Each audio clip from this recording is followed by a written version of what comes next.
Good morning. Good morning. Come on in. Hey, come on in. I'm doing a quick check. Shared out with some others so we can get started this morning. And there it is.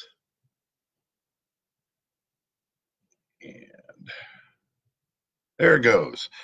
Good morning, Chainbreakers. Good morning, good morning, good morning. It is Thursday, November the 7th, 2019, and this is going to be another fantastic day because that's the way I choose to make my day be. Hi, I'm Brad Smith. I am the creator of Chainbreakers 365 Live in Breakers 3, creator of hashtag Uplift and Rise. I want to welcome you here today. Come on in. I can see people are dropping in, but once again, Facebook is making my notifications of who's here becoming a little. Hopefully, I'll be able to see that here soon and say hi to you. But if you want to, put something in the comments, and hopefully that'll pop up here quickly as well, and then I can shout out to you. So we're continuing on our theme of change, and change not only within society, change in the seasons, changes in the holidays, but most specifically, and today, looking very specifically at changes in us, because I want to take a look at how change is perceived and what it means, because how that affects why we do or do not change. So if we choose to lead a life of significance, right? If we choose to really make a huge difference. There it popped. Good morning, Laura. Good morning, Michael. Hey, Joe Chevalier, Big Country, glad to see you here. Jeremy, glad to see you here too. So if we choose to lead a life of significance, we are choosing to step out and stand out. But before I get into that too far, I want to step back and look at it the other way. If we choose not to, if we choose to be insignificant, not that we are, but we choosing to lead a life of insignificance. And what do I mean by that? So addictions is a big one, whether it be sex, whether it be drugs, whether it be alcohol, whatever it is. We know that addictions frequently are very, very destructive, and we choose to lead a life of insignificance at that point. And why do I say that? Because do we have haters? Only in the way that our behavior chooses to affect others. So how those addictions, for instance, might affect our parents, our spouses, our children, other loved ones, how those addictions affect other people is where those haters come from and why they don't care for us. Because if it's not regarding our loved ones and how our choice of our behavior then affects them, people with addictions, honestly, most people ignore.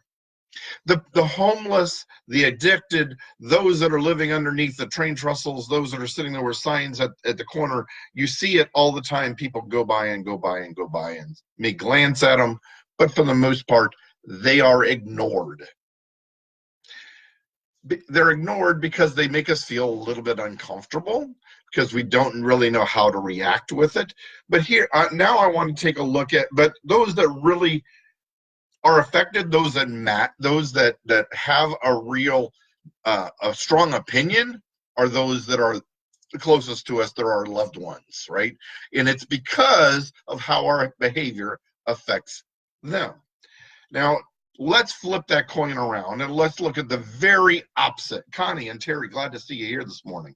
Let's look at the very opposite. So if we choose to lead a life of significance, and therefore we're moving into really truly changing ourselves, how does that now affect others? Well, in a lot of cases, our loved ones are proud of us. But many times what you see is you also hear the negative. You hear the downputs, or you hear or put downs, or you hear where they don't think it can be done. They don't think you can do it. It's not for us, those types of things, right? But what they're really truly saying isn't the fact that you are having a negative impact on them, that's not where that negative blowback is coming from. No, what you tend to see and where you get the haters is because you are now changing, and they're forced to not only see your change, but through that know that they aren't changing, and that makes them uncomfortable. They don't want to have to do the change. They don't want to have to step out, and therefore that's where their negative comes from. The people that put you down, that choose to keep you small, that do not support your change, are the same people that don't want to change themselves. Or they're also seeing it and they're looking at it through their narrow-minded filter, and because they think they can't do it, they now put that and project that onto you. So are they really truly putting you down? No. What you're seeing is the blowback from themselves because they don't want to change. Truly, and I heard this, honestly, it was a very interesting observation made by Taylor Swift. Taylor Swift got to talking about the people that were the haters, right? She was talking about the people that are going to blow the negative stuff, or going to put the negative comments out there, that are going to be the very, very critical. Here's what she said, and it's a very interesting observation, because what she said is, this comes with the territory and the choice that I've made. This comes as a result of me wanting to be a performer, right? Or wanting to be a musical artist. This comes as a natural progression of that choice. I am not going to make everybody happy. What I have to choose is, do I still want to do this or not?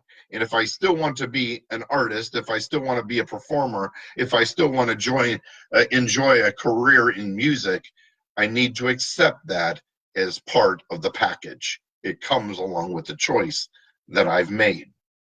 So you notice that what she didn't do, she didn't take on all of the negative. She recognized that as a natural outpouring of the positive choice that she's made for her and her life, and realized that comes along with it. But is it going to stop her? No. She's going to continue to do and be the person she needs to be, because she knows how important that is. My friends, I want you to take that lesson. And when you look at the changes that you need to make to become the person that you want to become, to lead the life that you want to lead, to explore and grow and expand and make the impact on today, on the world, or on at least your part of the world, you are going to get that outpouring as a natural reaction of your choice. It isn't about you, it's about them. They don't want to change. They don't want to be that way. They're jealous. They don't like it. It's not about you, it's about them. My friends, here's the bigger question, and it's one that Danelle Delgado frequently uses. If I don't win, who loses if I don't win? Who loses if you don't win? If you don't choose to change, if you don't choose to make the impact on your life, on your world, on the bigger world, on your family, on your career, if you don't choose today to make the change, to be the person that you need to be, who's going to lose? If you don't choose to make that positive impact on your career, how is that going to affect things at work? If you know how capable you are and you don't choose to become the person that you need to be the person in your career, how is it going to affect others at work? How is it going to affect those that you work with? How is it going to affect your income? And therefore, how is it going to affect your family, your community? Because what happens when you make more? You give more. You spend more. It pours out into your friends and those that you do business with. It pours out into your church, the charities that you support. Because you choose not to step out and win, they also lose. So if you choose, if I don't win, who loses? Take a look at that. Take a look at that, because that is a direct impact of you not making a choice to be significant. That's the choice you make to not step forward. That's the choice you make to not grow. Are you willing to let them suffer because you choose to remain stagnant? Because you choose to play small? My friends, I couldn't believe the word that kept echoing in my head over 6 months ago when it said to me, you're playing small. You're playing small. Now, it didn't say you're playing small at home. It didn't say you're playing small at work. It didn't say you're playing small in your relationships, with your family, with work, in your career. It said you're playing small. And I had to take that message and place it in all of the areas of my life, in my own personal growth, right? In my health, in my finances, in my family, in my church, and in my career. I had to place it there because I couldn't ignore that voice in my head any longer. I'll let you determine where that voice came from. I believe what I believe. You take who that would be for you. So, my friends, who's going to lose if you continue to play small? Who's going to lose if you don't become the person that you are destined to be? I say that so emphatically because you know you've had that dream rolling around in your head of what you want to do, who you want to be, what you want to be part of, what you want to take part of. It's there, it's nagging, it won't go away until you step into it and turn it into reality. My friends, there is no better time than right now to start making your plans for your New Year's resolutions of 2020. Start making the change to be the person in 2020 that you want to become by making the changes necessary today. I hope I'm speaking to you today. I hope this is filling you up. I hope this is motivating some of you today. Start being the person that you need to be. As a leader, I hope what you're doing is talking about moving into a leadership role. As a leader, if you are buried in your office, if you are buried behind your desk, if you are not getting out on the front lines and motivating, encouraging, and helping those people to grow, you are playing small. As a leader, it is your job to motivate every single person under you. It is your job to take them, and if you're in a car dealership, get rid of the crowd at the front door.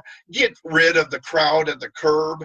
Get rid of those people that are standing in a group waiting for somebody to walk in the door. They are doing nothing. And if you're sitting at the desk watching that, you're doing nothing as well.